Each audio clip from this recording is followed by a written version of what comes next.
make fun of me. I'm never. I'm just going to smile big. All right. Hey guys, welcome to episode 3 of the Dreamless podcast. For this podcast, I'm going to be interviewing entrepreneurs, people who are kind of going off on their own journeys. And this is pretty much documenting the process of how they're doing it and then kind of what inspired them to get on their journey in the first place. So meet my third guest on episode 3, Riley. If you want to introduce yourself, what you do, anything about yourself. Awesome. Thanks for the introduction, Brooke. I'm Riley. I'm an online and in-person health and mindset coach, and I'm basically working with personal training, nutrition. I focus a lot on ingredients and the quality of our food, a lot of mindset, rewiring with our subconscious beliefs and thoughts, and a very holistic approach when it comes to your sleep, your stress, the basic things that are really so important when it comes to our fitness journey and basically the whole transformation. So very similar to life coaching, I'd say. Why don't you do life coaching? Have you thought about it? I honestly feel like this is life coaching. So I think that's why I've kind of stuck with this. And I basically was doing what I was doing before.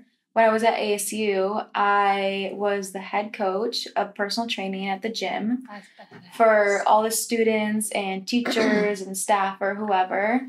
Wait, teachers and staff too would come to you guys? Mm-hmm. Oh, that's cool. Yeah, it was really cool. And then I was also teaching yoga classes there too. And I had an internship at the Mindfulness Compassion Resilience Center. So I was basically like a facilitator. I hosted events. I created events. I led guided meditations, did PowerPoints all about the brain, mindfulness, how our thoughts work, the different sides of our brain, how it affects our thoughts and how it affects our actions and behaviors. So it really shows us like how we act, and it empowers us to actually know internally rather than like not knowing and blaming ourselves and taking on that like guilt or shame or anger. How old were you when you started training then? Like really young, huh? 20? 19? 20, yeah. That's young though, to be like just fully certain that that's what you're going to be doing. I'm very grateful, but that's crazy. Not what I was going to do. I was actually, I didn't even want to go to college because my whole family had this idea of me going into real estate. I have 2 aunts out in Arizona. Obviously, we are both out in Arizona. And my one aunt's very successful in real estate. And I loved watching, like, the house shows and stuff. And they were so fun. Yeah, I grew up watching them with my mom. Like, we would have so much fun watching them. So it's like, oh, yeah, I like houses. So real estate, you're right. Like, I have the security of my aunt. I'll be under her. And I have the materialistic side of things of the money as well. And, like, really that safety option, right? And so my freshman year of college, I took the whole 90 hours of real estate and I took the school test. It's like 160 questions and it's basically like, it's random. So there's like 2,000 questions total and then randomly 160 get picked. So it's like a different test every single time. And I was going into the summer and I was going to finish it. And I wasn't looking forward to my summer. And I was like, why am I not looking forward to summer? Like, that is not right. And I realized it was because of real estate. And I wasn't excited to do it. And then I realized, like, oh, this isn't something that I'm passionate about. This isn't something that I like. It was really coming from, like, the view of what my family wanted me to go into. And from this materialistic, the security side to things. And I had to tell my family, and like my dad helped pay for the classes too, so it was definitely hard. And I told my family, like, this is not what I want to do. I'm not excited. Like, this speaks loud to me. And I stopped that. I was nannying. I was babysitting. That was my job before the whole personal training and all that stuff at the gym. And so I had nothing. And my mom was always, like, supportive, like, follow your heart. My dad was coming from, like, a place of love of, like, you're on your own. Like, I'm not financially helping you or anything. Like, he's like, but I support you type of stuff. Yeah, yeah. So everything kind of just fell into place. Like, that all happened at once. And then next thing you know, my friend came up to me and she was like, there's a job opening at the ASU gym for personal training. And I had my certifications. Cool. And I was like, okay, I'm going to apply. And then next thing you know, like things just snowballed. And then I finally found my passions, like of health and wellness and mindset, the mind and body connection. And do you think it's training that you love or just helping in general? And that's just one of the ways to do it type of thing. That's a good question. I think both. Because I personally believe that on our fitness journeys, it's so much deeper than a workout plan and nutrition. I've realized that through my own personal journey because I grew up playing sports. I had personal trainers myself, and it was really great because I got to learn from those coaches of like how I want to be a coach and how I think that a coach should act and behave and, you know, the way that it should be set up. And I realized through me, like, for me, it was a lot of the mindset piece. A lot of the understanding of how our food affects our mind and behaviors and our thoughts. And I realized that, you know, our subconscious mind is really the root of everything. And that's like where our beliefs are. That's where, from childhood. Very interesting fact. I get like so nerdy about this. But from basically we're born to, I think, age 5 or 8 or something, but we're in these slow brain waves. You can say like delta and theta, but our brain waves are always different. So this is like broad. And there's slow brain waves to the point where like you're basically in hypnosis. And we take on things without consciously knowing what these beliefs and values are. So whatever is around us at our young age neurologically becomes a circuit of our beliefs. And as we get older... I can believe that. Yeah, it's so crazy. And so as we get older, our brainwaves slow down. And that's why you have to like use your attention and intention and so much focus to actually be present because our brainwaves are running faster throughout the day because we have all these neural circuit patterns that we've created from childhood of our beliefs. So I've learned that life is really like a unlearning, relearning process of like, you know, who really are we and, you know, our true selves. I like that.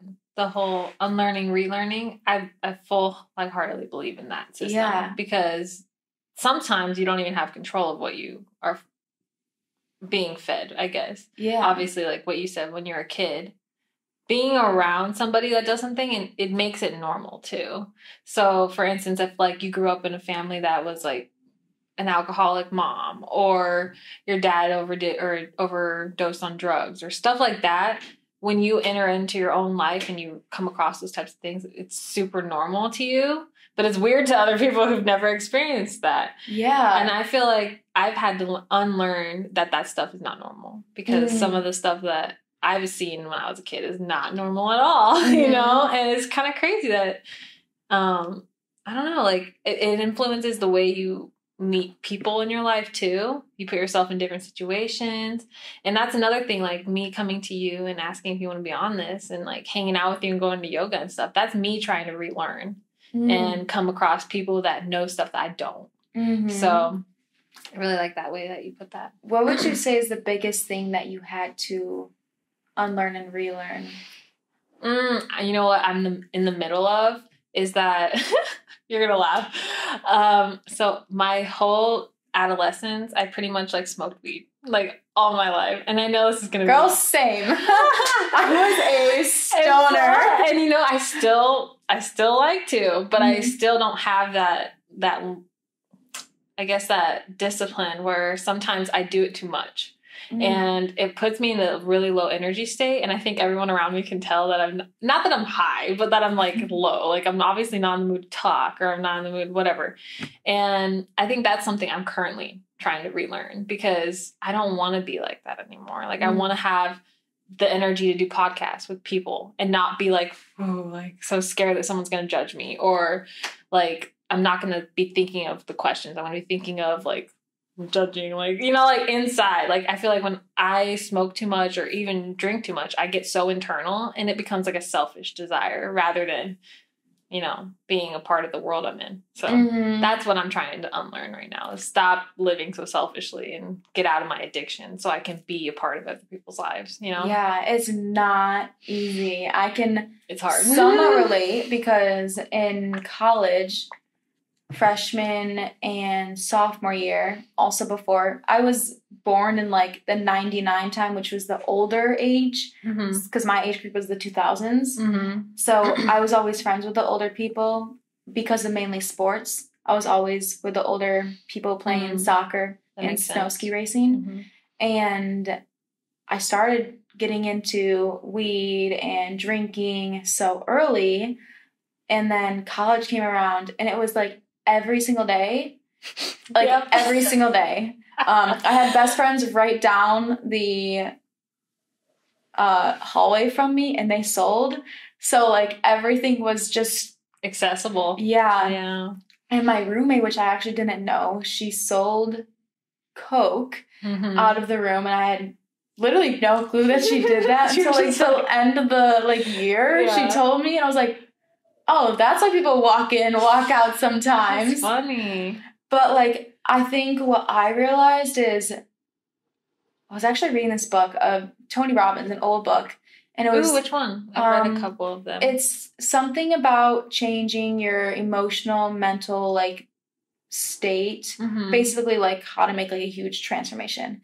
And it really stood out to me of, like, why I was able to, like, change a complete U-turn direction in my life. And it's because, like, we moved through either, he was saying, I don't think it was fear. It might be fear and desire. So, no, maybe it wasn't fear. Well, he was using an example of kind of like what you were saying. Like, if I were to grow up, like, with an alcoholic in my family, like, if I see, like, that's so bad, then I might grow up into this life of, like, never wanting to touch alcohol. Yeah. Which is where some of my sisters ended up. Like, some of them hate it. Some of us are like, well, maybe it's part of our DNA. Yeah. It's inside our DNA. Wait, you know that song? Kendrick? Yeah. Yeah.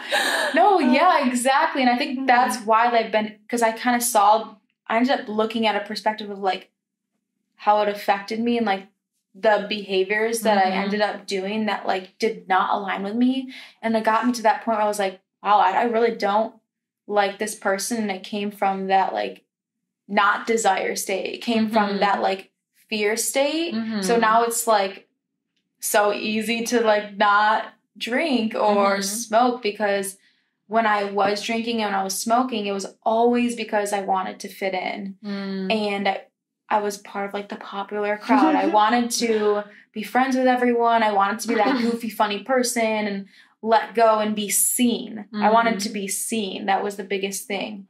And I realized, like, every single time I did that, I wasn't actually, like, I had to put energy into being someone that I wasn't. And it's harder to be someone that you're not than who you actually are. And then with alcohol, I was always, like, a relationship girl. Was never into, like, hookups or anything. Gotcha. But after, like, my long relationship that I did, like, long distance stuff, it didn't end up working out. So I went into college and I joined a sorority. And you did? I was in a sorority. I mean, I can kind of believe it, but at the same time, not. I didn't last long. The first month was when COVID hit. The second month was, like, normal time. So basically it was only, or not second month, like, second semester. So I really only lasted a semester. The first time you joined a sorority, COVID hits? Yeah, What did you guys even do? Did you just sit there and stay in your house? Yeah, well, a lot of the girls, like, lived in my apartment that I was in. So we would just, like, and of course there were still parties and stuff. Oh. Yeah, so, like, we would do that and stuff. But once I, like, got more into fitness, I was, like, I wanted people to work out with me. I wanted to hike. I wanted to do those outdoor things. Like, when I hang out with friends, I didn't want to just smoke weed and watch a movie or, like, you know, always have to drink or just always have to not be sober. I didn't like that anymore. And I realized that, like, it could have just been the pressure I put on myself, but I felt like every single time we went out, it was like the goal to go home with a guy, because that meant like, oh, a guy's interested in you, or like a funny story comes with it. And it, for me, got to a point where like it was to a side of that like I didn't think was reality. Like I don't know how to say it. I didn't think that it was possible for things like to happen, because like society has made like things around like hookups and stuff like normal. It's normalized. Yeah. Like or in a way of like it's shows. like the complete extreme, or like, oh, that's not that. And then that ended up just like killing me and the respect I had for myself. So I noticed like all these things that happened with me with like, one, I wasn't staying true to my values. I mean, I was hooking up with guys and I was doing things that like were not myself. And I like my whole goal was just to be happy. And I knew like I showed the happiness, I showed the positive vibes, but like internally no one knew what was going on. So like that was that. And the whole like always just wanting to be accepted and like liked through being like everyone in the environment that I was around. And that's what I was talking to you earlier about, how our environment affects us and like who we are. And they always, you know, you hear that saying like the 10%, or the people you're around, you're like the 10% of them, or something like that. Is that the saying or whatever? I don't know the saying, but I know what you're talking about. Yeah, basically. Whoever you surround yourself with is pretty much who you become. Yeah, exactly. Even if it's a small little percentage of people. Yeah, and it can totally come from a place of like not even knowing that you're becoming that person. And so then, you know, thankfully I actually ended up hooking up with this one guy, and he thought it was so cool that I was going to join a fitness club and drop my sorority. And I think of people coming into my life as like lessons or teachers, or like I need to make something happen, and they're just kind of like that guide.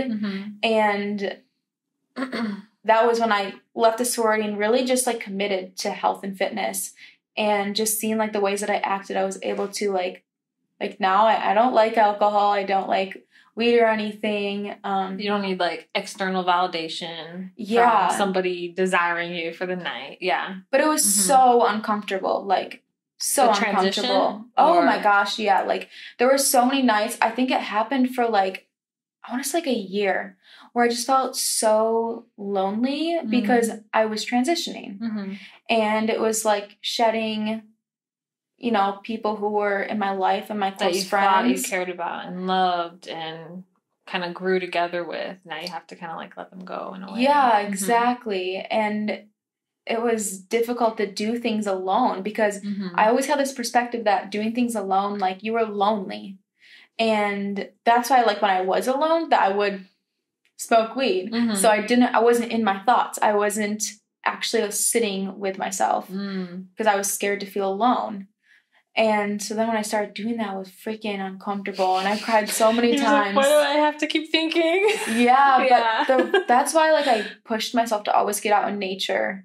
And like I swear nature like saved me, especially sunsets. Like I don't know specifically why, but I think it really just showed me on a deep level, like as cliche it is like when the sun goes down and the sun then rises, like it's a new day, you can start over and everything's like going to be okay. And like, it just like resonated with my heart, and I just kept going outside in nature, and it really led me down to this like transformation passion. I think that's one of the things that I used too. I would go hiking, you know, Camelback. That would just be my spot. Like, I didn't care if it was 40 minutes away, 20 minutes. I was going, like, every other day at a point in my life where I was just like, I have to escape. Like, and that became my new escapism, is going outside. But, I mean, I keep going back and forth. But it is true. Like, I feel like when you're with nature, and depending on your beliefs too, like, I believe in God. Like, I get to be a part of something bigger than myself. And anytime I'm with a group of people that are celebratory of each other versus like internal, you know, selfishness, that's when I feel my best, you know, even because it's not I don't know why, because it's like nothing's pointed directly at you. Like nobody's looking to wait and hear you talk, or nobody's listening in on like, who is that person? But for some reason you feel whole. It's weird. I mean, you probably can understand that now. Oh my gosh, yeah. I'm like, what is this life? Like, it's so weird now. I can actually like be like me and like feel so accepted, so welcomed, and I could care less what I do. Like, you know, free dancing in front of everyone, and everyone just... I strive to be like that. But I think it was just because like the more I like kept putting myself, like I think I switched my perspective of like anything that's uncomfortable is the place to be in, because that's how I was able to free myself. Because if anything was uncomfortable for me, that was controlling me. That was controlling my actions and behaviors and how I felt about myself. And something I'm still working on is had really, really bad acne when I went through like my terrible gut health. It's really clear and like beautiful now. Oh, thank you. It looks so like you don't even have any pores or anything. A lot of it comes down to the food and the mindset and everything else. But what was I going with that? Oh, something I'm still working on is not covering up when I do get acne, because that was something that like would make me self-conscious. Or even like yesterday I was wearing like these shorts and I was like, I feel like a blueberry in these right now. But I was like, I know that if I end up wearing them and going out, like I'm gonna free myself from these insecurities. Do you think like the action towards something then would build that type of confidence in you? The most important part is the action. But it's the hardest part is the action, but it's also hard to actually have that like self-talk with yourself of like, but if you do this, then this is going to happen. And that's something that I had to build, and it takes so much effort, especially during the day. But like I was saying, with our brainwaves, how they're usually slower, so it's harder to be more conscious. And that's why they say like 70-80% is your subconscious mind that runs, and you only have 5-10% low percent of your conscious mind to use. You're kidding me. Yeah. So this yoga practice stuff, would you say that's to help you get more control over your mind and how much of it you can use? Absolutely. And meditation and stuff? Yeah, because your mind is controlled through your breath. So that's why we start with the breath work. And if you can control your breath, you can control your brain waves to slow down. You control your nervous system. You can control your thoughts, which affect your actions and behaviors. And you get to go deeper into your subconscious, because then you see things around you. Like if you ever experience something and it brings you back to like a old experience, but you know the experience you're in is not the same like perspective or like the same intention. That's because that was a neural circuit pattern that was wired in your brain of a strong emotion attached to that experience. So the more that we focus on our breath and, you know, coming out of our mind and into our body, we get into that deeper place of when things happen around us. It may not be our thoughts. It may not be our values. It can come from the social media, or it may just come from an experience that we experienced in the past that isn't the reality of what you're experiencing. But just something you're remembering and kind of building off of. Yeah. Because it's so crazy that the body keeps the score of everything that we experience in life. I can believe that. Yeah. It's really wild. It does interest me that like I'll go back in time and I'll be just like doing a random thing, like sitting, and then something will come up in my mind. I'm like suddenly sad. And I'm like, why the frick am I sad? I'm not there anymore. Like I'm thinking about something that doesn't even happen anymore. But because I'm doing an action or reading a book that I read when I was like a kid that I read during a time I didn't like you have like all these weird connections to it. And that's probably another rewiring thing that you have to do. Totally. Yeah. I think about that. How like, and a moment in the past can kind of remind you of something, and then kind of your feelings derive from that. Yeah. How would you rewire that? Like, if you were just trying to, like, completely, like, start fresh in your mind. Wait, what? Sorry. What did you go to school for? I kind of want to know. Okay. So I went to school because, you know, I didn't want to go to school. And I was like, I don't even need a degree if I'm going into real estate. So I went into communication. And then towards my last 2 years, I started to add the concentration of health and wellness. So I finished with a degree in communication with a concentration in health and wellness. And at first I was like, oh, communication, like, we all know how to communicate. Like, I'm doing this for the easy degree. I almost dropped out my junior year. That's when, like, I was like, I don't want to do real estate. Like, I don't even, that's when I went down the rabbit hole about the school system and our food and all that stuff. And I was like, get me out of school. Like, I don't want to do this. Like, this is not a good system. Yeah. But then I was, like, so blessed that my family was supporting me. So I finished it. And I actually loved my degree because the last 2 years, it was, like, so much in depth about our behaviors and, like, looking at themes and patterns of how people behave. To get to the good stuff at the end, huh? Yeah, and it was really a lot about self-awareness, too, which was really neat and cool. And I had to take classes. I literally took a class that was, like, a acting class. Awesome. I've never acted in my entire life, but it was acting with your body without your mouth. Like, it was interpretation through your body. Body language. Yeah. Learning how to read it and stuff. That's cool. And using, like, props to, like, represent certain things.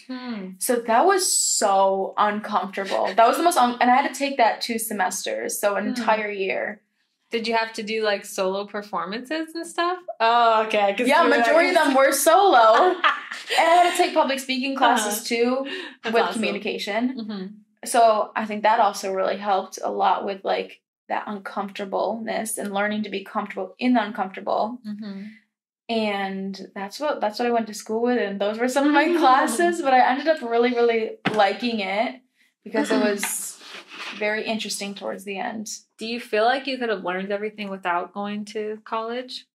Or do you feel like having a professor who knew what they were talking about helped a lot in kind of engraving that in you? That's a really good question.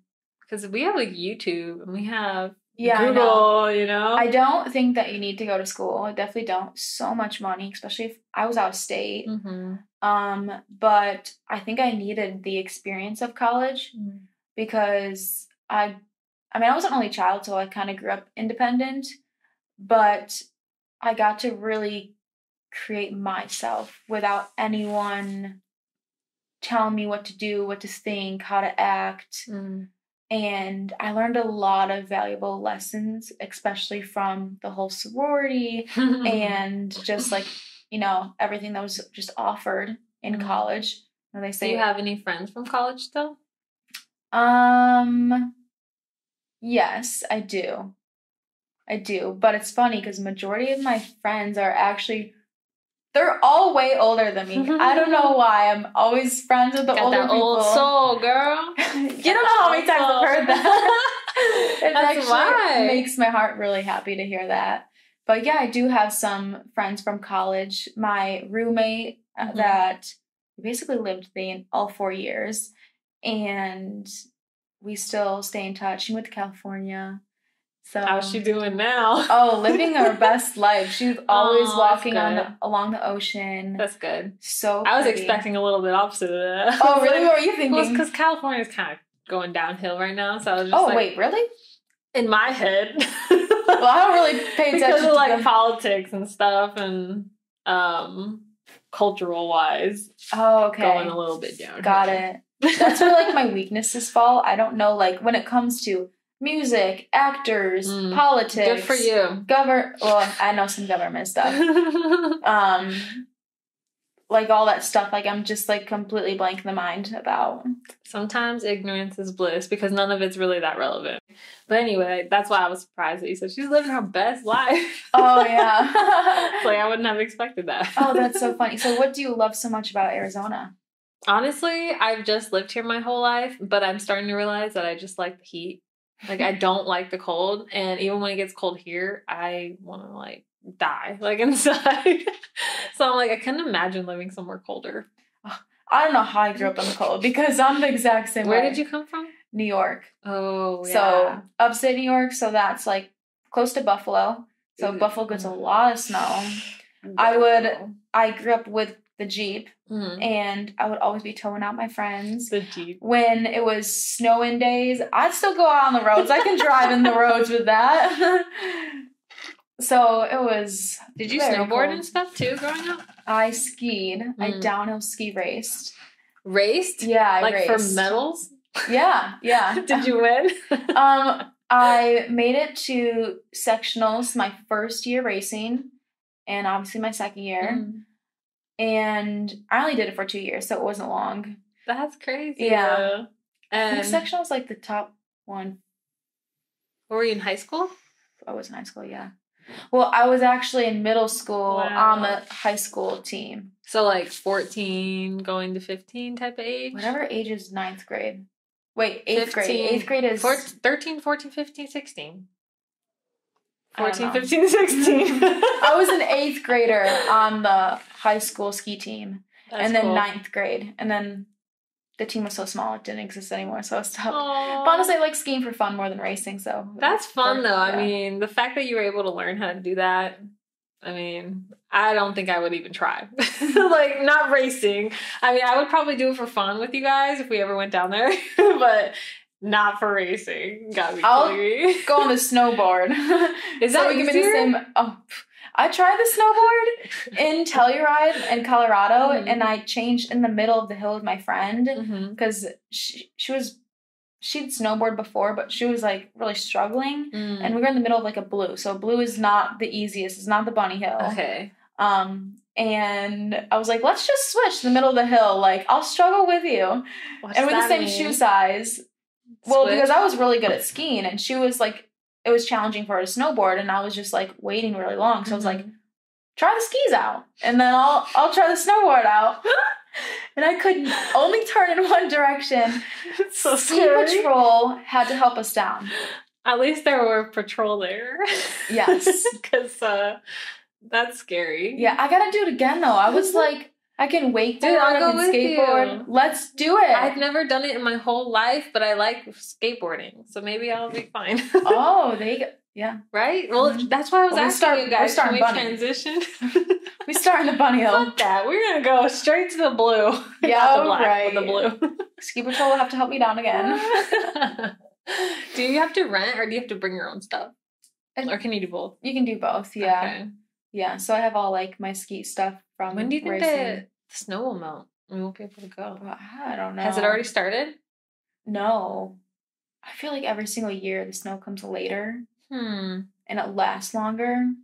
Well, I know every single time I go back to New York, at least, it is less and less and less snow and warmer and warmer and warmer. Really? Yeah. Each year you're noticing that? Oh, yeah. What? Yeah, when I was a child, like every single Christmas. Yeah, I know. Real thing. Every single Christmas was a white Christmas, and we really don't get white Christmases. Actually, this year we had a little sprinkle on the ground. But no sprinkle. So you can consider that a white Christmas, I guess. But right when I left, it was the same temperature as Arizona. I'm not kidding you. Yeah. Wow. I mean, my mother-in-law moved up to New York. She lives like on the outskirts now. I'm not exactly sure what city, so don't ask. But I don't think it's snowing. I don't think it's snowing right now. Is she in the city at least? No. Or like the upstate area? I think she lives like an hour drive, 2-hour drives from like each cool place, like New York City. She's like in this weird crossroad where like everything's like 2 hours away from her. Does that make sense? Yeah. But cool. It's in the middle of the forest, but that's where she's retired. Oh, nice. Badass. Dude. Forest vibes. I know. I'm like, I gotta go see her now. Like, that's actually something that I took for granted. Forest? Living in New York, I went home in the summer, and it was like a whole year of what I hadn't gone home, and I went home in the summer, and I was like, whoa, green grass, the trees, I'm gonna just lay here in the grass. Arizona's cool, but I think it's only to people who don't live here like their whole life, because to me, it's just a lot of rock, a lot of dirt, and a lot of cacti. Yeah. I would much rather, like, I took a trip to Michigan with Brittany, my sister, and we went to, like, the airplane show or whatever, but we went to this little forest area where you could see, like, the big lake. And I kid you not, I was in awe. I was just like, I've never seen this much green. I've never seen this, like, I was, like, pushing the branches out of my way in the video. But I just loved it. I was like, you could literally go hiding and no one could find you. Like, you could just do whatever you want. And, like, you have the mountains and stuff here, and that's cool. But there's something different about, like, the forest and being a part of, like, the green. And even the lakes. Oh, my gosh. That one looked like an ocean. Have you seen that one? Lake Michigan? Or is it Lake Mead goes into Lake Michigan? I've heard of that lake, but I don't think it looked like the ocean, dude.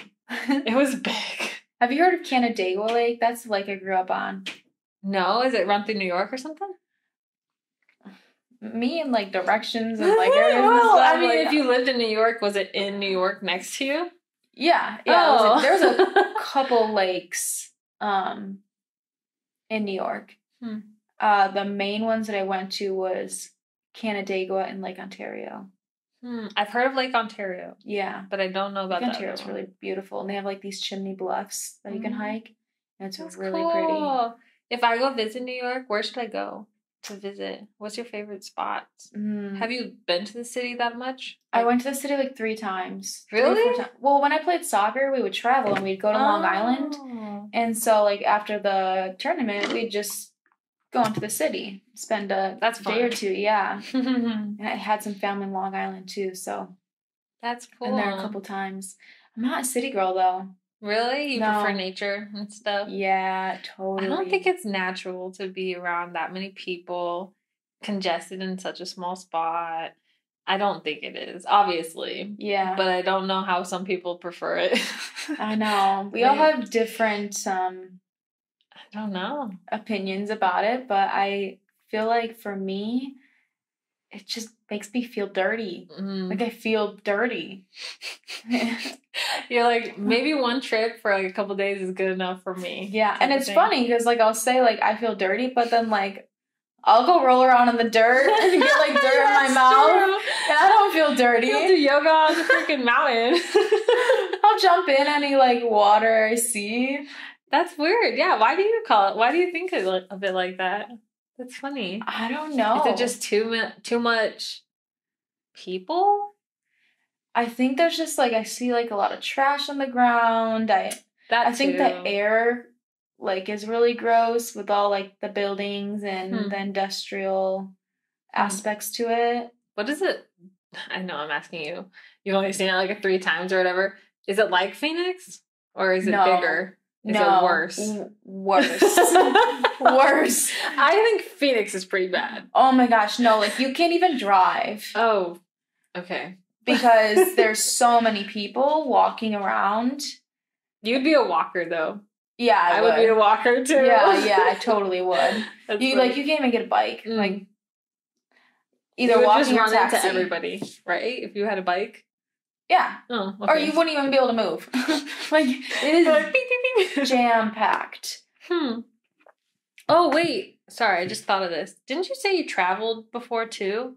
Was it Mexico? Yeah. Okay, that was like the most transforming thing for me. How many places have you gone though?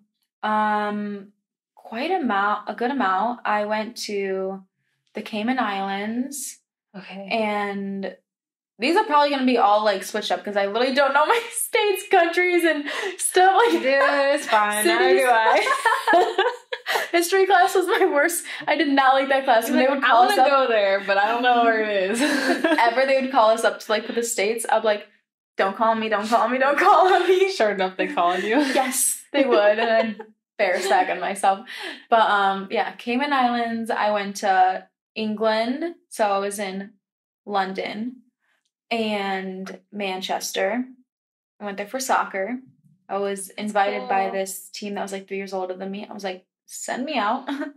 And then I went on a school trip where you had to have like a certain grades and like apply and stuff. And I went to Italy and Greece.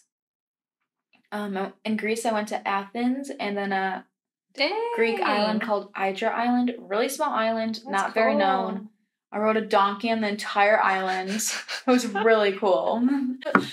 It's phenomenal. Italy, I had gelato every single night. Dang. Best lasagna I've ever had. Oh my gosh, it was phenomenal. Do you think they make their noodles from scratch? Oh, they definitely do. They definitely do. And I was on a farm too. And what the heck? Yeah. With your soccer team, or was this a different experience? No, this was through school. Oh. Through school, I went to Italy and Greece. Okay. Did you study abroad? No, it wasn't study abroad. It was a couple weeks. It was basically just had to like have like a certain GPA, certain grades, and like do this. It was like almost foreign exchange for us. Like, did you ever switch places with people? No. Oh. Like we stayed in hotels, and we had like our own like big bus that we traveled. Oh, you never stayed with like a family? Mm-mm. Oh, what the heck? That's awesome. Yeah. I mean, no offense to not spend time with a family, but I mean, I never heard of that. Yeah, it was teachers and students from my school. That's dope. Yeah, it was. Wow. What was your favorite place that you went to then out of that whole time? That's probably a hard question. They're probably all really cool in their own way. I feel like my favorite place that I went to was the island in Greece. But I think my favorite experience was when I went to a retreat in Mexico in Puerto Vallarta. And wait, is that what it's called? Or it's called Sayulita? Wait. Oh man, I am forgetting now. But anyways, there was a retreat in Mexico, and I went in the summer, and I was supposed to go on a family trip during the summer for like to celebrate graduation and everything. But like with requirements, I couldn't go on the cruise ship. And so I ended up solo traveling to Mexico. And crazy girl. Crazy. In a good way. Yeah, no, that is scary. And I basically rode on this bus through this jungle. What? Yeah. Whoa. You have your passport. You have your luggage, right? That's what you have. Yeah. You just took it on a bus and the whole bus went through the... Yeah, so there was like a couple buses that would like pick us up at the airport to take us to the retreat. Oh, that's cool. Yeah. Okay, that helps. Yeah, and of course I was the youngest person. They were all like way older than me. But it was like my first experience where I truly met people that were just like me. Like knew all the people that I studied, knew all the people, the podcasts that I listened to, knew everything about the quality of our food, and knew everything about the mindset and meditation. And I was like, there's actually people that exist that are like me. I was like, oh my gosh, that's so cool. And it was very uncomfortable. 1, because I was traveling alone. 2, I was the youngest. And 3, we did things that were different. Okay, first question. How old were you? Do you remember? It was this year. Oh, so this year? I was 22. You're only 22. I'm 23 now, but I was 22 in the summer. Oh, so you went this summer to Mexico. Yeah. Okay. Yeah. Continue. What are the weird things you had to do? So we did cold exposure. Okay. And like the ice baths, and we all had to go in for at least a minute or 2 the first round. And then once everyone was done, we can go in and go as long as possible. And that was the first time I went to 15 minutes. Which That's what you were telling me about. Yeah. That was the longest I've ever gone. And you don't need to go long at all. Like you get benefits just from being there in 90 seconds. Was it like more that's like a perfect. personal developed type of thing? Yeah, it was. Gotcha. And it was the words that they said, they were like, think of something you want to create more peace in your life. And instantly, like, happy tears just went down my face. And I was, like, looking into the sun and the sky. I was, like, it was like everyone around me wasn't there. And it was this, like, bliss feeling. So the ice bath was really different and cool because I'd never done it that long or, like, had that experience and thoughts into it. Was that your first time? Or you've done No, I think it was like my third time. Okay. Yeah. And then we went on a Temescal. Have you ever heard of that? So it's basically like an igloo made out of bricks. So there's no windows and it's like a sauna. I was gonna say it's the opposite of an igloo. Yeah, but like the looks is of an igloo. And there's basically just like the hole that you walk through in. Oh. And all like 20 plus of us went in there. Ooh. And there was like this like shaman guy who kind of like led us through it. So like he did like a little song thing in the circle. Like this, I'd never experienced like this type of stuff. So I was like just open to experiencing whatever. And they came around like sages and everything, and then we had to do like a certain like prayer, like invitation before we entered into the Temescal. That's awesome. Yeah, and then they took the rocks from the fire pit that they had, and they took these antlers, like deer antlers, to pick it up and put it in the circle, and then he had like a whole bucket of water, a thick blanket, like I've never seen a blanket so thick, covered the entrance, so it was pitch black. We were in there for 45 to an hour minute. 45 minutes to an hour, and it was like 4 rounds of it just getting hotter and hotter and hotter with like 20 plus of us in there. Did you guys get to be told how hot it was? No. Oh, and there were herbs in there too. Nothing like where you're gonna like not be, you know, yourself, but there were like different scents and stuff too. And that really scared me. I was really scared to go into it because I've had experiences when it comes to the heat and fainting and seizures. Oh, really? Yeah. So that was super uncomfortable for you. Yeah, I was terrified going into it. But I knew what grounded me was because the reason why I would faint and have seizures was because I was overworking my body. I was not taking care of myself. Like, I was on 3 soccer teams at that point. I was ski racing. I was eating 1,200 calories. And balancing school, running 3 miles every day, and in the sauna for like 45 to an hour a minute. Dang. Yeah. I don't know why do I say 45 to an hour a minute. It's like, that's so weird. We get you. So I knew it was like the reason why I had that, because I didn't have like health issues. They found out like there was nothing wrong with my heart or anything. It was just because I wasn't taking care of my body.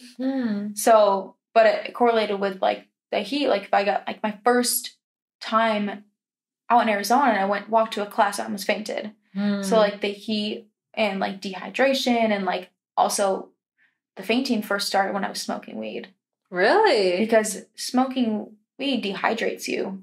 So it dehydrated the heck out of me. And I wasn't like drinking enough water, or at least like the good quality water where like we're actually hydrating ourselves. And that was one thing that we did, and I made it through the whole thing. And then it was my first experience experiencing breath work. And in that little sauna igloo? No, we actually did it on like the patio where we did like yoga, the workouts, meditation. We had workshops too that were really cool, and it was all about like muscle testing. I don't know if you're familiar with muscle testing.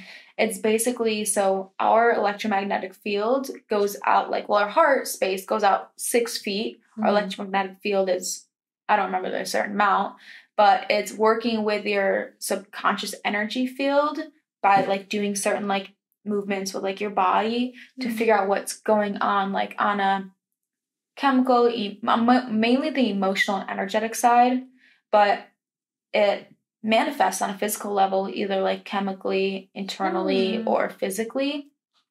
So I experienced the second time muscle testing, and the newest thing for me was breath work. I had no clue what I was going into. It's called somatic breath work. So similar to what we did, but there were no stops. We didn't do any holds, or it was just like constant going. Really? Yeah. I was the last one out there.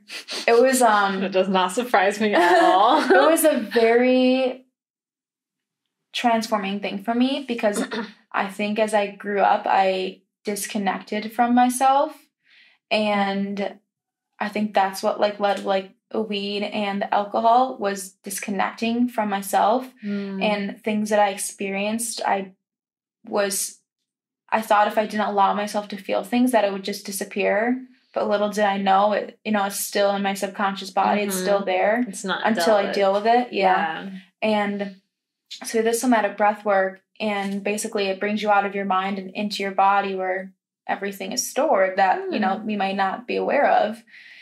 And I had this point where I stopped breathing, and it felt like I thought that's what meditation felt like. I was like, oh, this is calm, this is peace.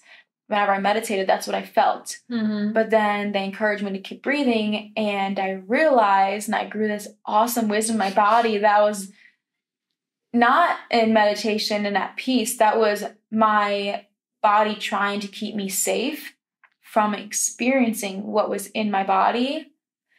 So it was numbing. And I kept breathing, and next thing you know, this vision, strong vision, come up from my childhood. And I could not stop crying. I think I cried for like, oh God, I don't know. But that's why I was the last one out there. I was crying for so long.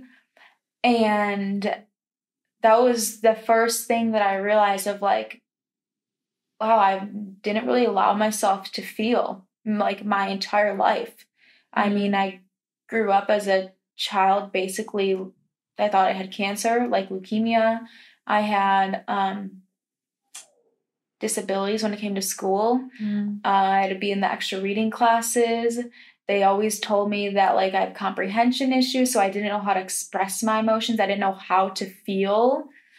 And I kind of grew up learning that I had to put others before me, and that like completely disconnected me with like expressing myself, feeling my emotions. So like every single time I went through a challenge that came with strong emotions, it was just suppressed. It was numbed through alcohol and weed and wanting to fit in and the trends of the clothes and everything along those lines.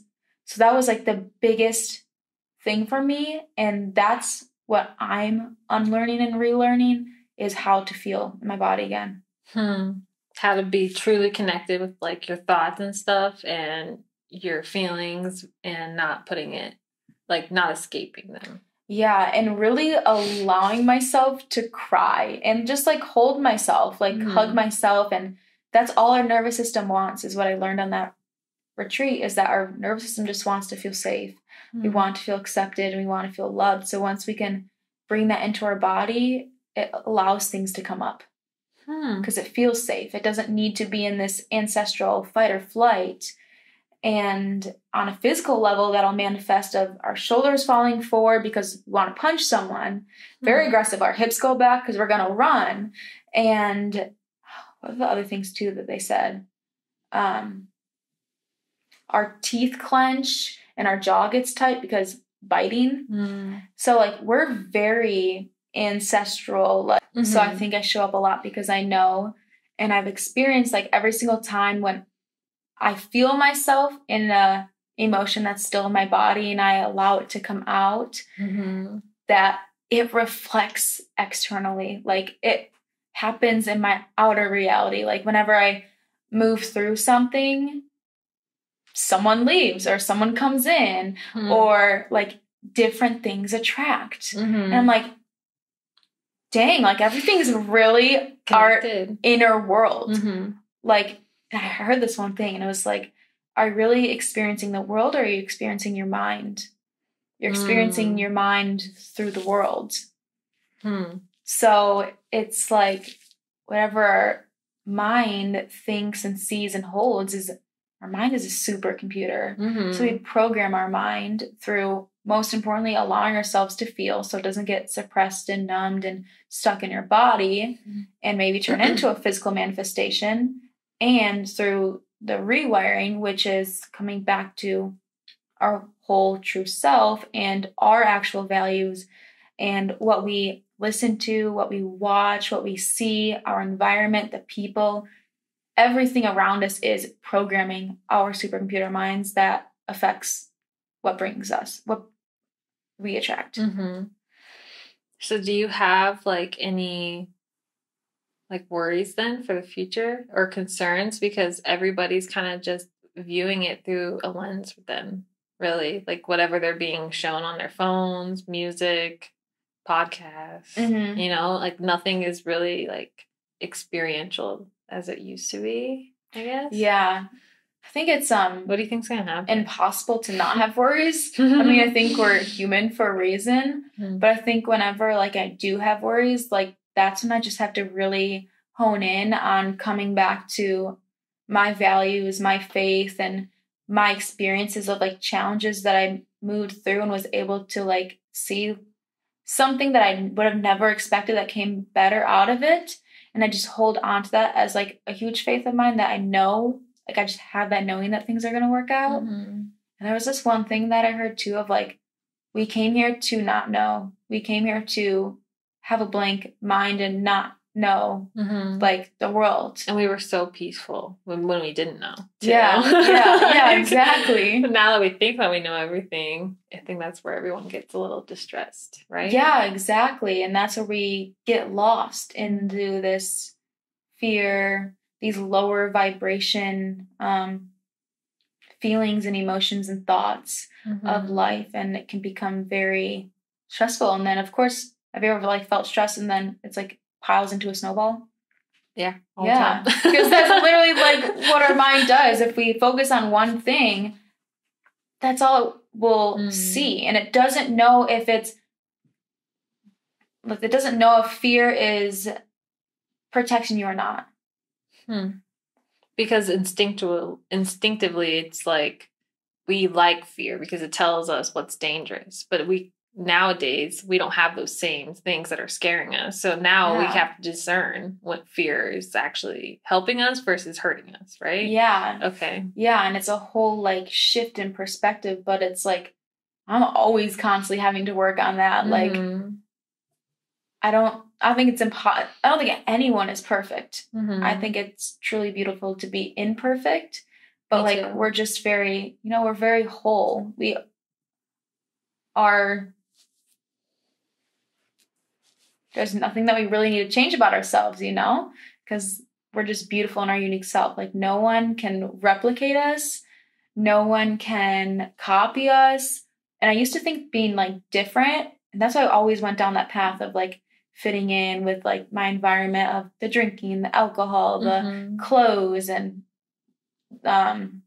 whatever else it was that was around me, because I thought being different meant there was something wrong with me.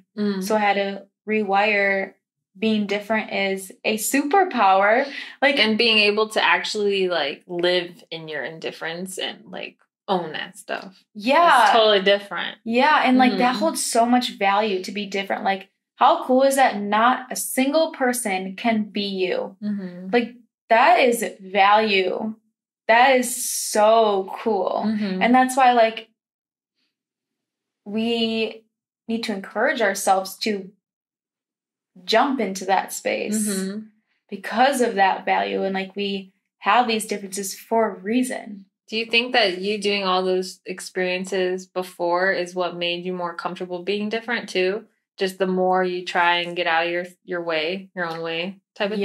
Yeah. That's why I like always would tell myself like, be uncomfortable. And a lot of that came from going to things like when I brought you to the breathwork and ice bath. I was uncomfortable. I didn't know anyone the first time. Like I barely knew the person who told me about it. Only met them like twice, I think. And I didn't know anyone. And I was like, I'm scared. Like, I don't know what to expect. And I don't know anyone. You're like somebody's house too. Yeah. So it was just like a little bit personal at the same time. Yeah.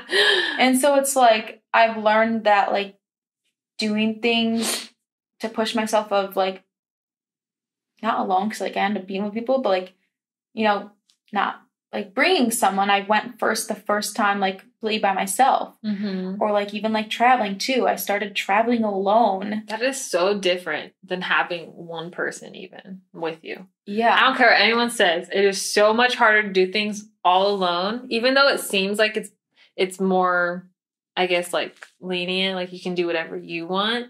It's so much scarier. Yeah. And just bringing one person can totally change how you interpret it, how you experience it, and even how I act. Like when I'm with one person, like I feel like I totally get a different type of confidence boost than when I'm by myself. So I can totally agree with that. How has that like happened in your life? I just mean like, it always stupid little things too.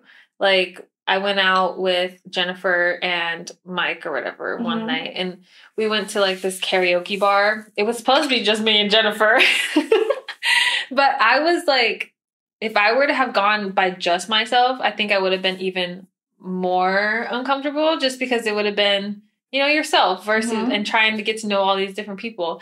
But with just one person with you, they know who you are, you know who you are, and you guys can be yourselves together. So you're not as afraid to like experience life, which is weird because it's like, then you're still adding on to the problem of not being able to be alone. So that's why I like listening to your stories and stuff, because you've done all those things by yourself.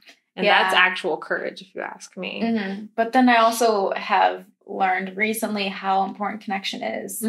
Because as I've dove into that independent, like do things alone, I started isolating myself, and I was not wanting to like go out and try new things or be with people, and it got like pretty depressing. And I felt it in my body. I felt cold-hearted. And I was like, but I know I have such a big heart. Like, why does this feel this way? But it was because I was just protecting myself.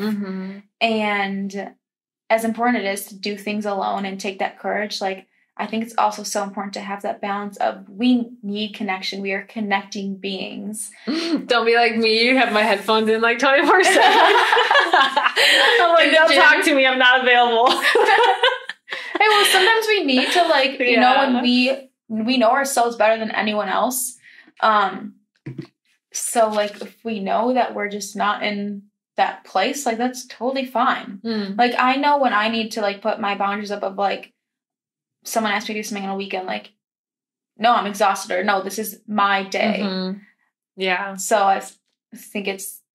But then there's like a give and take where you're like, okay, well, maybe I should put my feelings aside for this day and go with them and do something fun with a group of people. Yeah, I get that. Like family stuff too. I struggle with family stuff. Me too. You do? Yeah, I do. How do you struggle? I struggle because I feel like this is coming from a place of it's not the reality of it. It's just how I feel. But I feel like the black sheep. In your family? Yeah. Why? Because you're kind of doing your own thing. You're not going a traditional route or something? Yeah.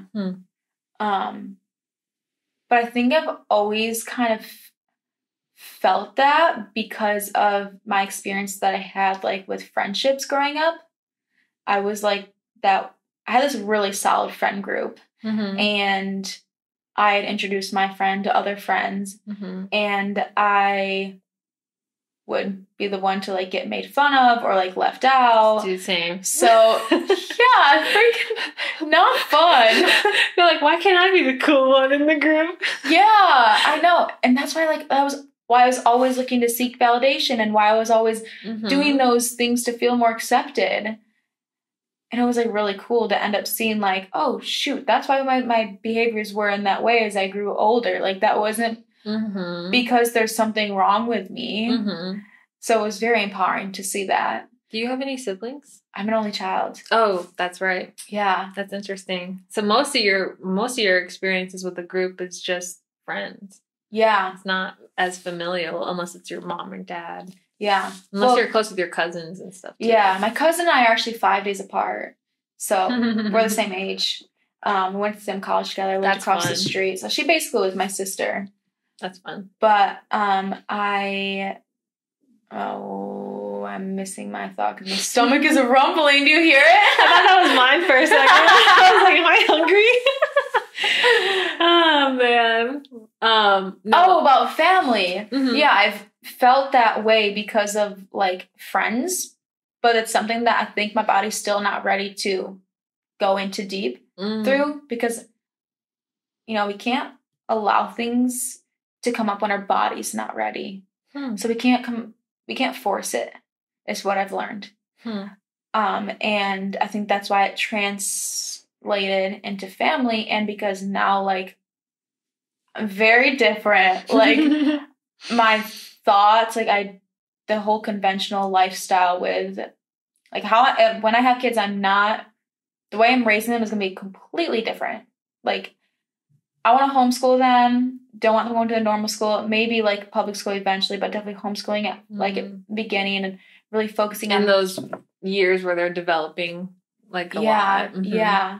And food is completely different from how I grew up.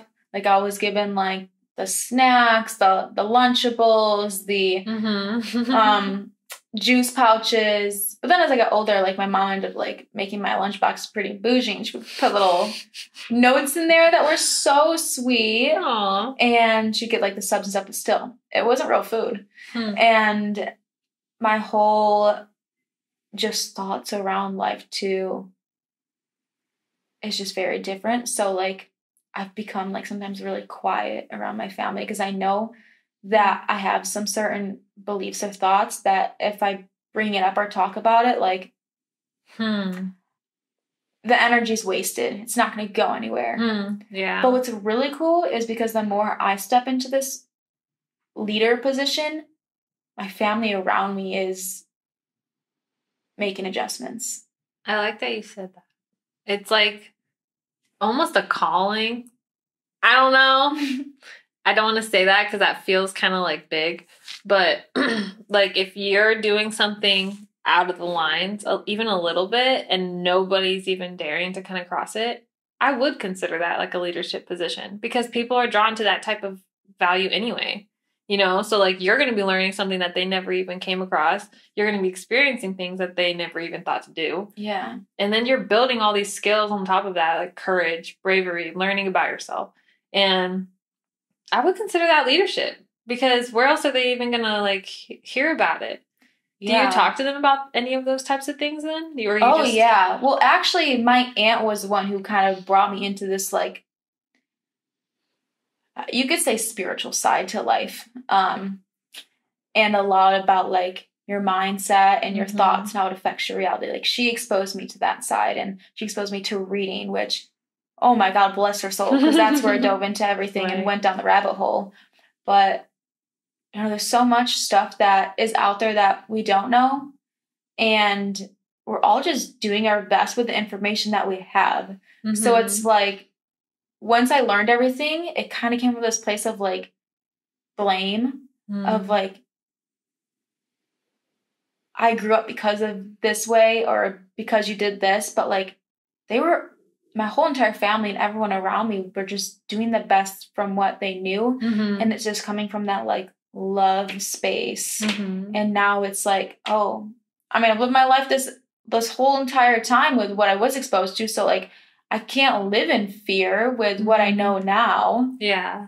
If anything, now it's just more empowering because I can really take more control over my health and my life and my relationships and my career. You're no longer restricted to what you were given, but now you have all these other things on top of that you've learned. Yeah. And honestly, I feel like I'm bringing like we're all a child at heart, but I feel like I'm like really bringing out my child because I see the world as like so magical. And like, I think of this like unknown space or like these things that I'm learning or like don't know. It's like, just magical. I don't know how to explain it. I mean, we all have like our own ways of how we interpret that. I would call that wonder. Oh, that's a good word too. I love that word because curiosity is cool. Like that's a cool word. But wonder is big to me because if you're curious about something, yeah, sure, you'll dabble. Maybe you'll try it.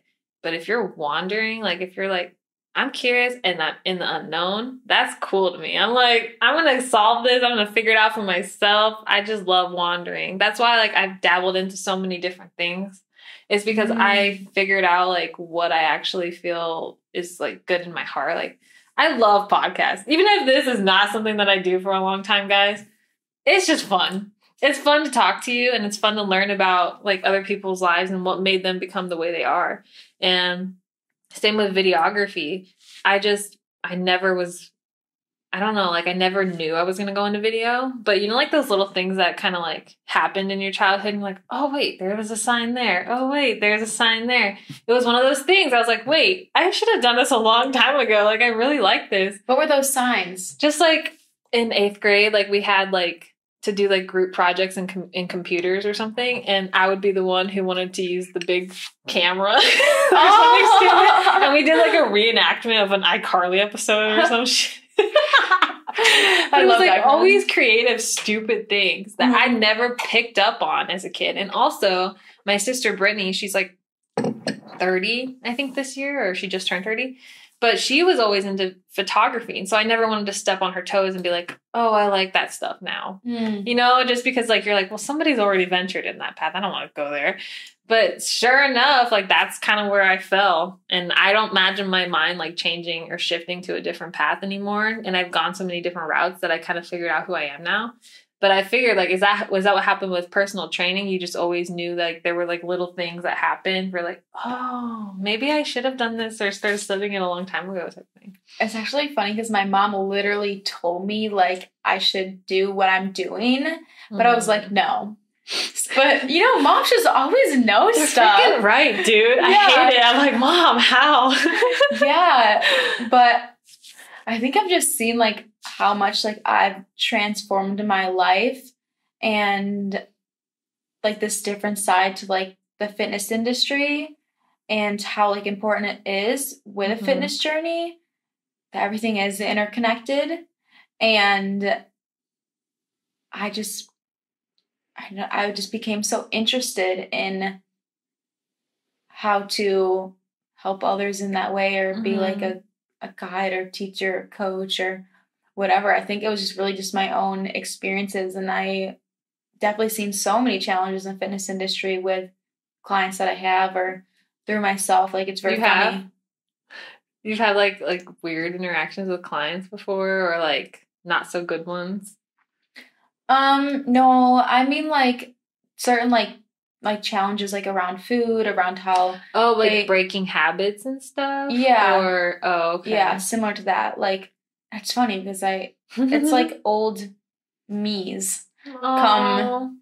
That's cool though. Like yeah, the fact that they have somebody who went through it too. I think that's different than somebody who just took a class. And went to school. It's way more personal and connecting and actually understanding. Because I know when I had a coach, I was going into bodybuilding, and it was funny because I actually I was still seeking validation through fitness, and it just like snowballed into all these things that I didn't realize I was unconsciously doing.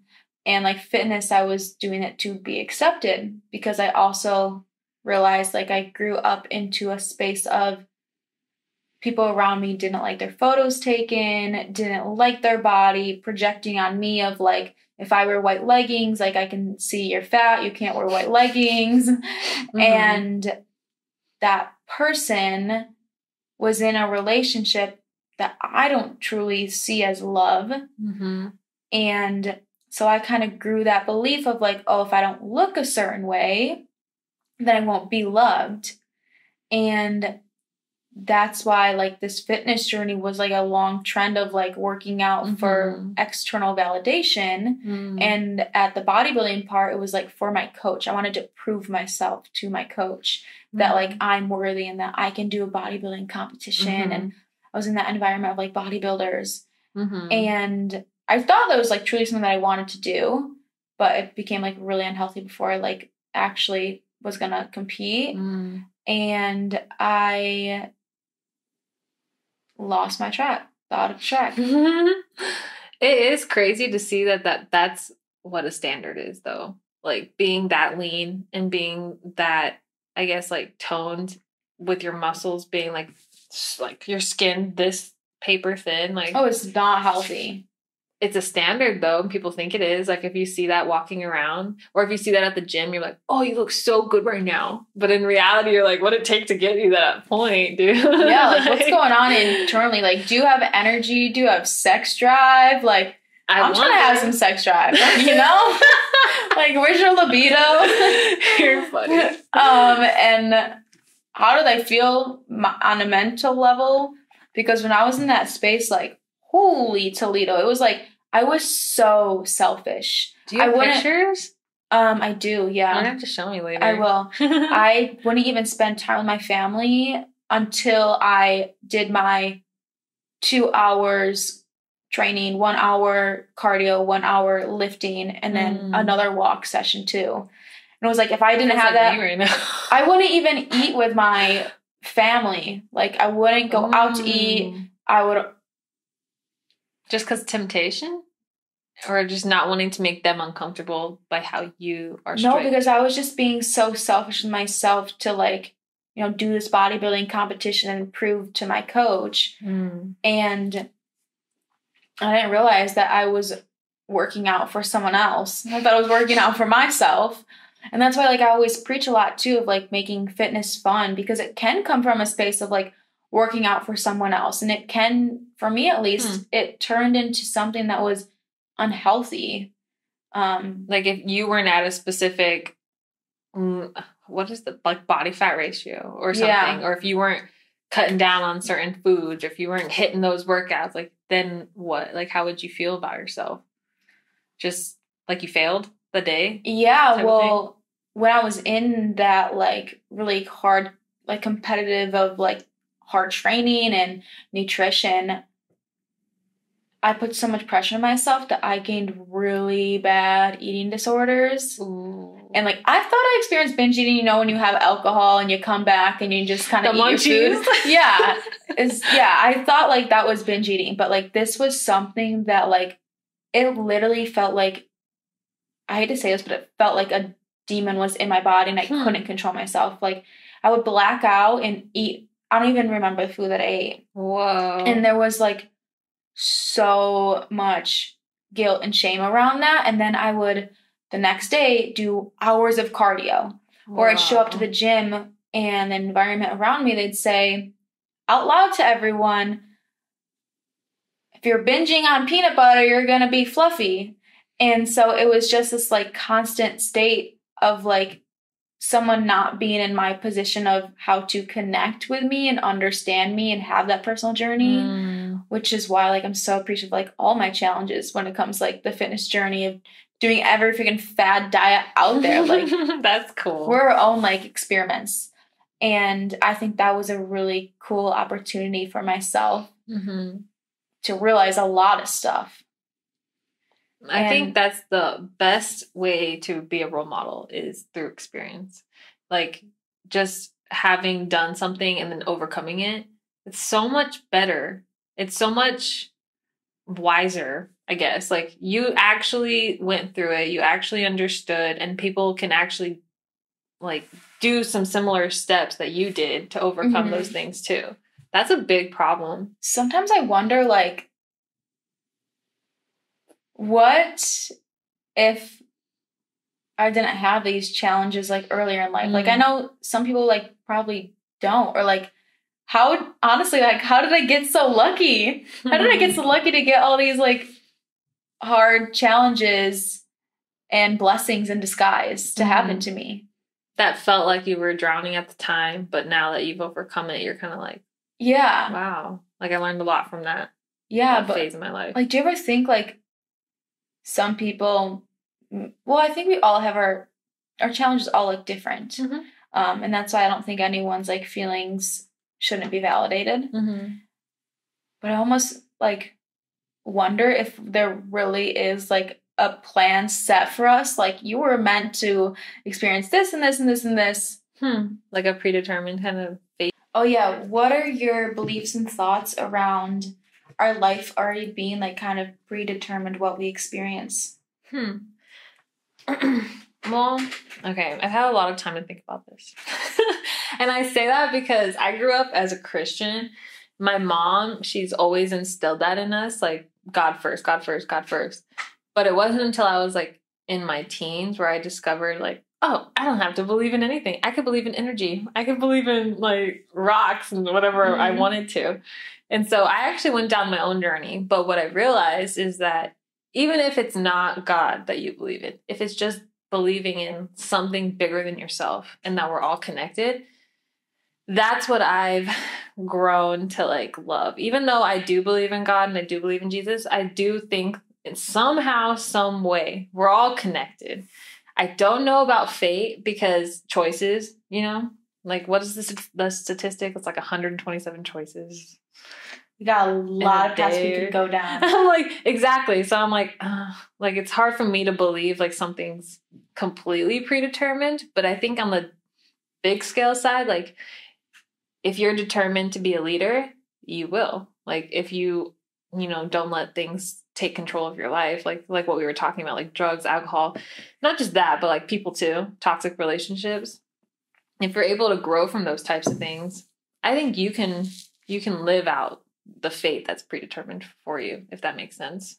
Like lately, me and my husband, we've been talking about it actually. He wants to start his own PC business and he just bought an etcher and it came in yesterday. So it's like one of those glass engravers. So, but we were talking about how like we're the only two people in our families. Like I have 3 sisters and an older brother. And he has 2 sisters and like 2 half brothers and like another half sister. But out of all of our family members, like nobody decided to go on the path that's like least traveled. And so we're like, well, what is this like phenomena? Because it's so crazy. I mean, like they have kids, they have like either like normal jobs, but then we also feel like we draw more people towards us because they're curious about it. So is that like part of leadership? Do you know what I mean? Oh, yeah, definitely a part of so leadership. Is that part of predetermined fate? Like the people that do the things that nobody's willing to do, does that make you, like, does that reveal your leadership in a way? Man, I never thought of weird. that. I get really weird, but that's how we've been feeling lately, is that we're called to this role of leadership, but we're just not there yet. Like there's still more we have to uncover first.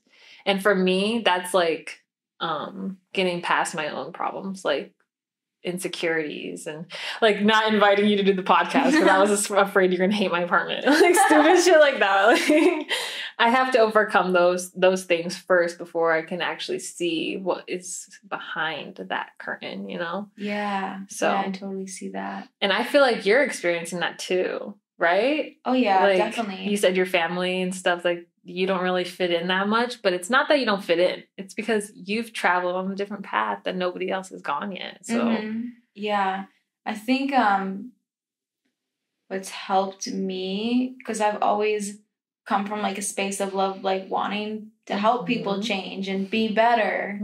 And I realize that sometimes that comes from like a selfish place, or that comes from like a controlling space, and we can't control anyone. The only thing we can do is just love, support, and accept them. And the more we try to open people up to change or seeing things differently, it's just more resistance.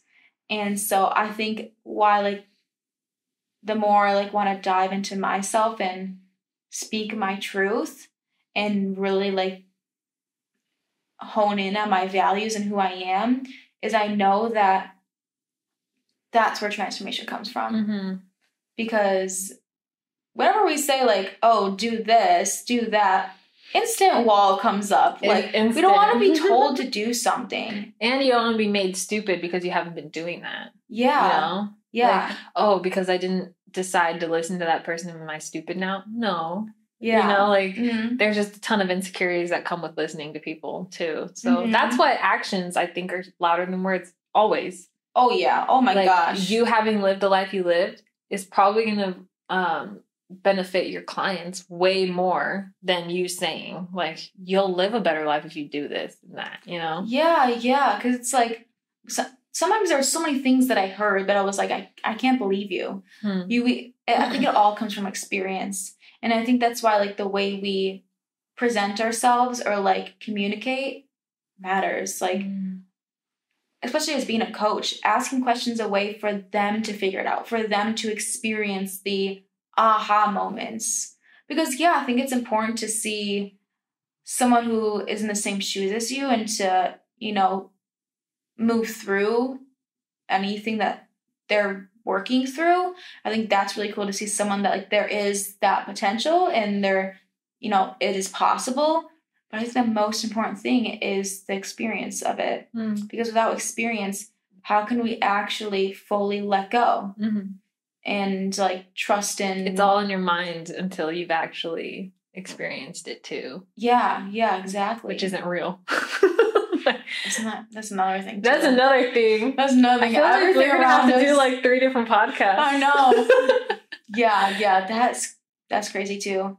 Have you ever had like any experiences of like the non-physical, you could say, the like metaphysical, like where I'm like, ooh, that was a little too coincidental type of thing? Yeah, that, or just maybe you've like seen or heard, or your body was in like a different place. So I have so this is where I need to get better. This is why I'm hanging out with you more.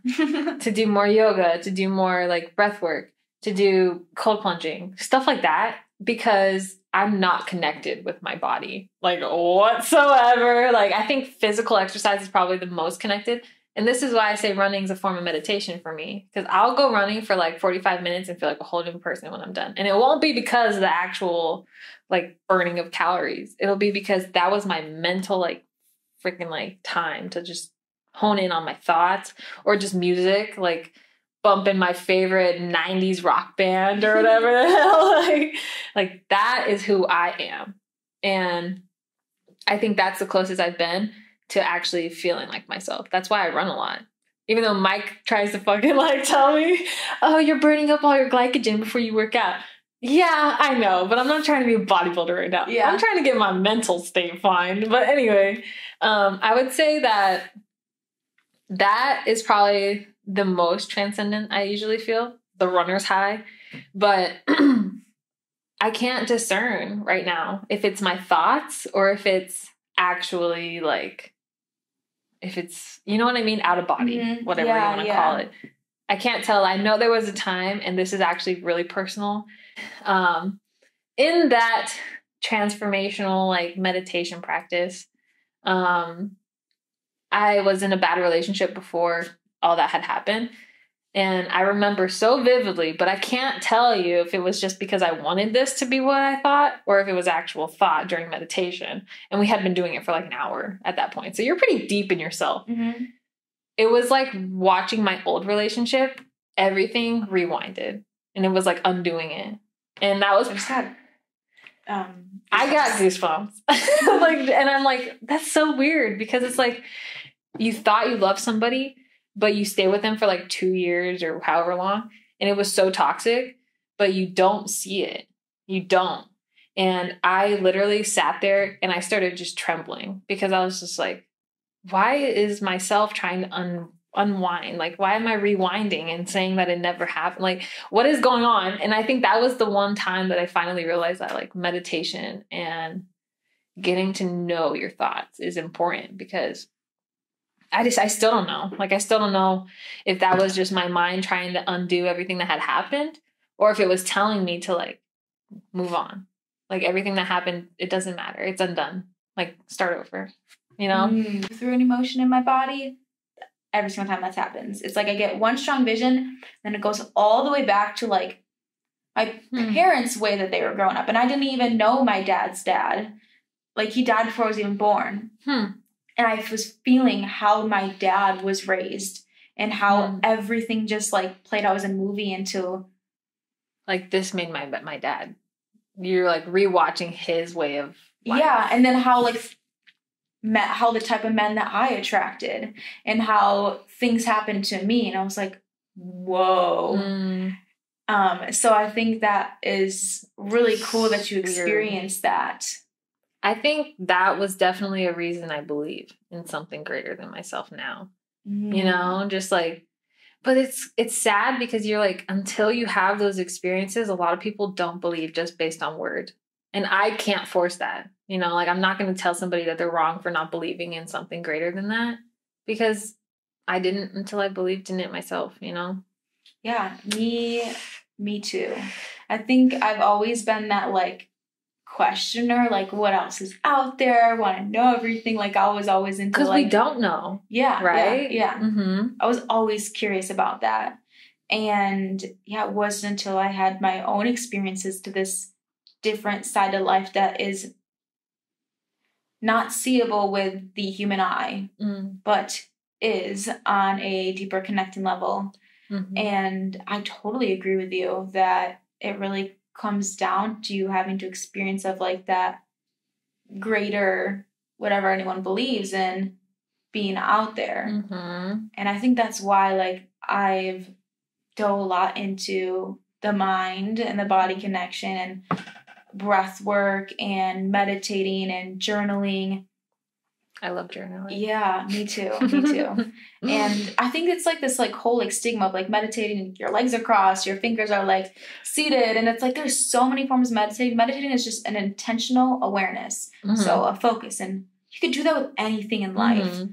And every single time we do it, we're just teaching our mind to make that our default. Mm-hmm. So doing it through running, doing it through literally right now, because we're just paying attention to our conversation, nothing outside of us. That's true. Writing or reading or singing or anything that puts you into that like focus state where you're not seeing the external things around you. That is meditating at its core essence. And I think we, like, even just going on a walk, looking at the things around us, not being distracted by looking on our phones. And like we have this world where it's so easy to be distracted. It's right there. And I think that the experience of just being closer inward is when we can actually allow ourselves to see something greater, which is exactly kind of like what you mentioned. And I think it's so cool. Like it can't be unseen. It can, I mean, for me at least, that's why I'm like so like feel safe in my beliefs, because I'm like, you don't know what I experienced or seen, but like there's no turning back. There's just no turning back, because it's so crazy the things that happened, where it's just like, you know, that's not just nothing that happened. Yeah. And even like our situation right now, like this apartment, I usually live in Peoria, like on the other side of town. But my sister Brittany, she opened up the gym, and then I got to meet Jennifer, and then I got to meet you, and then she did photography. So now I have a little bit of access to like better lenses and stuff while I'm growing my own stuff. So it's like weird, but it's like when you just let like your, I don't know if it's desires or your dreams or whatever it is, but the things that you really want to be doing, and you step out of your comfort zone and just kind of like let faith do its thing, like really weird, magical things happen. Yeah. And every time I like get into my own head where I'm like just worried about what people are thinking of me, it's like the worst of my life is usually, right? Yeah, yeah. And that's why I'm always like, I gotta constantly bring myself back to like this child sense. We're all little babies. This play and imagination, because we never had those worries or thoughts or anything. We were just in this like creative state. And that is the place of non-resistance. That's why things just draw to us. But it can be so difficult if that's true. So easy for me, like if I'm on social media or see others around me so successful, and it's like maybe I'm not there yet, but sometimes it's really easy to compare, and I always have to draw myself back. I actually have this card in my tiny house of saying like to be in your play or something, like with your creative state, and be in flow motion rather than slow motion. And that's why I'm always like looking at things that I did when I was a child that was like so freeing, like being by a fire pit. It brings me back to experiences of being on the lake. It brings back experience to camping, just like that child sense, or like doing something as simple as going to a playground and going on the swings. That's true. Nobody goes on swings anymore. Yeah, I've actually done it, and pretty darn fun. It's fun, huh? Yeah. Trampolines, give me going. I'll jump all day. Exactly. Or like rollerblading. I'm getting my parents to send out my rollerblades. That's fun. Can I rollerblade with you? Yes. We should go to that roller. It's like an indoor rolling blade place or something. Skateland or something. I don't know, but I would so be down. I'm down. Yeah. Just invite me. I'm coming. Yeah. So like, or like painting or coloring. Question. Would you do like a pottery class with me where we make something and then we go back again and paint it when it's done? Dude. I've always gone to like, have you heard of Color Me Mine? No, wait, what is it called? Color Me Mine, I think. I've heard of it, never been there. It's basically like they already have the pottery. You just paint it. So I've never done the actual pottery. I've just done the painting, but that would be so cool. I've never done either, so I'm down. Okay. Yeah. Yeah. So fun. I think like it is really important to like ask ourselves like what things make us feel alive. I think that's a really tough question for my clients. What things make you feel alive? Because as we get older, we get into this like lost sense of our child self and this creative and imaginative life and this magical, wondrous life. Like there's this weird like stigma that people can't talk about like personal things. I don't know. Like I can't talk to like Mike or Stefan, but maybe it's just because I'm not that close with them as friends yet.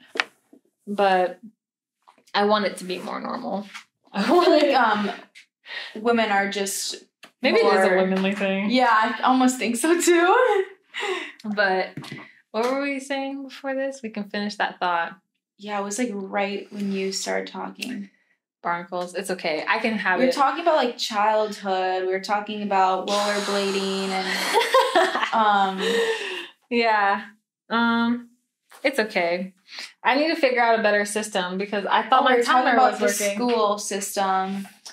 Oh, were we talking about distractions? We were talking about the school system. I just think in general, there's like a weird thing behind all of that where it's just taking up people's time, and not just time, but it's installing like these weird belief systems into kids all throughout their childhood, which is the most important part of growing, which is weird. It's like, why would you choose to do it at that time frame? But then when you start learning more about like, I don't know, there's another podcast. Because I know how our brainwaves work as a child. I get like conspiratorial, is that a word? Yeah, I think so. About it. It's created now. I just do. I'm like, there's no way there's like, nobody knows. Oh, yeah. You know, like, yeah. I get like schools have been around for a long time, but like to make a kid wake up 7 a.m, or 6 for high school, and then get to class at like starts at 8 or whatever. It's weird that they expect them to stay focused in a desk all day. Yeah, isn't that? Yeah, and it's so weird. When I was older in like middle school, they started making. I swear we had recess in middle school. I think. Not recess, but like it was like you could go out during lunch. Yeah. And they stopped like allowing that. And that's like, I think the school system does a really good job at teaching us to be validated. Like if you don't do well, then you're not good enough. If you don't get an A or whatever, or like your opinions have to match the teachers in order to get a good grade. And I've seen students who wrote an awesome paper but had complete different perspective, and the teacher graded them terribly because it was it didn't align with their opinions. So I think it does a really great job at wiring us to obey, to always feel the need to accept, to always please others. Which is why like this type of lifestyle where like you're going into personal training, you're doing that on your own. I want to do video full-time eventually. That's not normal like in the industry, which is stupid. Why don't we talk about that like in schools? Like why is it not normal to have an entrepreneur route? Isn't that weird? Yeah. It bothers me. You know, and what frustrates me too is like, this is a completely different topic, but like we aren't taught the power behind being women. Like when it comes to our cycle, we are taught it's gross. It's something that you have to suffer with. And like we just weren't taught anything about that. And like how like sometimes we experience things and it's not our fault. It's not a place to there's something wrong with us, or you're like, it's a norm. Isn't it more normal to talk about these things and our experiences that we have with them? Is that what you're talking about? Yeah. And like the stuff that we learn about our cycles is just like I know nothing compared to you. And we're both women. Yeah. See, and that's what's crazy. Like we just are more disconnected. We're disconnected from like finding ourselves, creating, experiencing, and learning about ourselves. Like, we don't get taught how to regulate our emotions. We don't get taught about the ingredients in our food. We're taught about this food pyramid that is so wacky and so not true. We don't get taught about, like... Did you see the new one that came out? It wasn't like a food pyramid necessarily. Oh, Cheerios are better than meat. Oh, yeah. Also, garbage. Garbage. I'm like, who's falling for that one? Like, that's the sad thing is, like, we learn to... The government knows everything, like big food, pharma, like knows everything, and to trust in them and to trust in, this is even deeper, but like vaccines and medicine and pharmaceuticals that like we learn to not question, and we learn to just give our full trust and not become independent thinkers or conscious thinkers or like wonders. And that's when we give our power away, because essentially we just believe whatever they say. Like, they can say eating your poop is good for you, and you'll freaking eat your poop, you know? That's so true. I don't know why that was the first thing that popped in my head, but it was. You know what though? And then you get shunned for not eating your poop. Yeah, and yeah, exactly, and you get like judged and made fun of. It's funny. Could you imagine that? No, I probably, with the whole vaccine thing that happened, I learned a lot about people around me. And it's that, wow, they're really, like, when fear takes over, people don't know how to feel. They don't know how to think. And it's like, just because somebody is feeding you information that might have, like, an authority over you, like, people would just listen.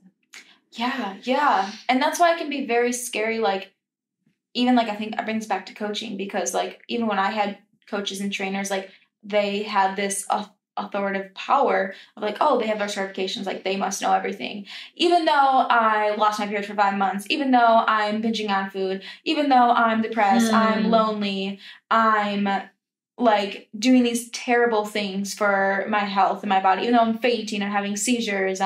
While you were working with a coach? Yeah, all of these things were happening. But I always gave my trust into them. And it's just the system that we grew up into. Don't question. Yeah, don't question, just do. Just do. We turn into doers when we're human beings. We're not human doings. We're human beings, you know? Yeah. And I think it could also come from this space that social media, like, portrays of the hustle culture. Always doing. And yeah, but action is so important. Absolutely. Like, acting on it and doing it and making it happen. But if it gets to a place where, like, you're not enjoying it, or it's like this resistance, like, lack place where it's like you're doing so much because there is lack, because it's not coming to you. No shit, it's not going to come to you. Like, because, like, that's how we feel. And that's what we're just going to get back. And it's just pushing things further and further, because that's why I'm, like, so aware with my words, because I think of, like, when we spell things, like casting a darn spell. Like, what we say, like the words like want or need, it's coming from a place that is not here. And if we think about it, like, the only thing that exists is right here and right now. The only way that we are in the past is through our thoughts. The only way that we're in the future is through our thoughts, worries, anxieties, fears. The past comes from whatever else that comes with those emotions and feelings. Like, it really, like, just memories, yeah. And it's like the only thing that exists now. So if we say, like, this is happening now, like, I'm actively working on, or this is me, that's what our life is going to turn into. That's what's going to happen, because that's all that is happening right now. It's funny, but it's so cliche. But it's true. What you focus on is what grows.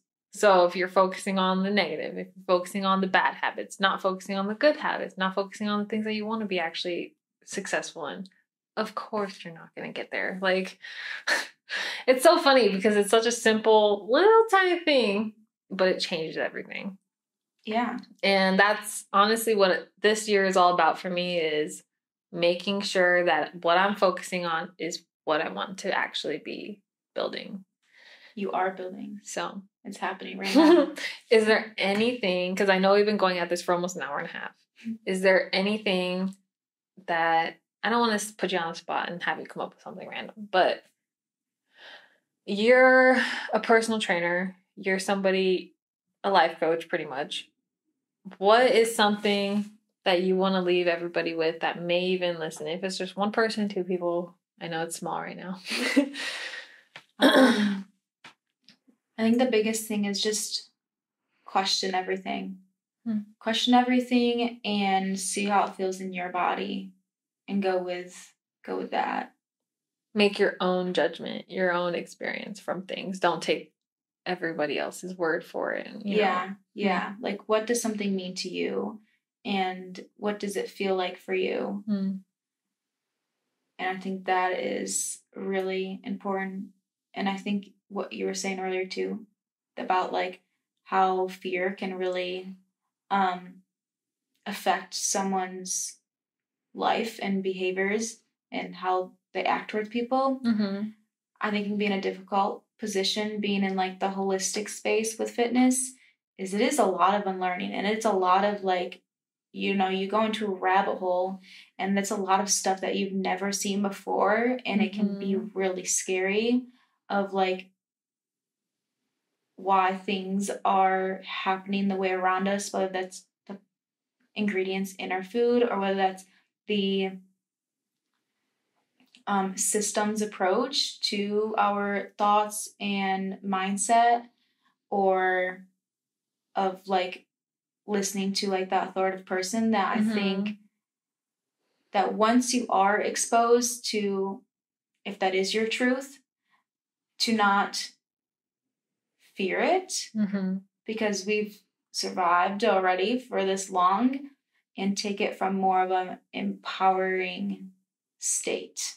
Because I know it can be very scary, and it can put you in a place of fear, as like it does, of like separation and, you know, like everything is toxic around us type of situation, but come from a space that it brings you more capability and power of becoming your highest potential self, or like just your truer self that like feels best for you. I think that would wrap things up for me. Well, thanks, Riley. I really appreciate you doing this with me. Thank you, Brooke, for having me. I shared so many weird things. I did too. I shared eating your poop. We're going to have to do like a part 2 or 3. Oh, 4, 5, 6, 7, 8, 9, 10. We're going to have to think of our opinion. I want to know like what you think of, one, what happened the last couple of years with the vaccine and COVID and all that. I want to know about that. I also want to know about like your education system thoughts, because you did go to college and you got your degree. I tried to go to college and I did for like a couple of years and then 3 years and then I stopped. You know, like I just never got my degree. But yeah, I want to talk more about like those. And I want to talk more about like your beliefs with God and that side. To like religion. For sure. Oh yeah, I want to know. I don't even think we talked about yours, but no, I'm curious to know. Yeah, that's definitely next time. Yeah, we will dive into it. All right, peace out, Girl Scouts.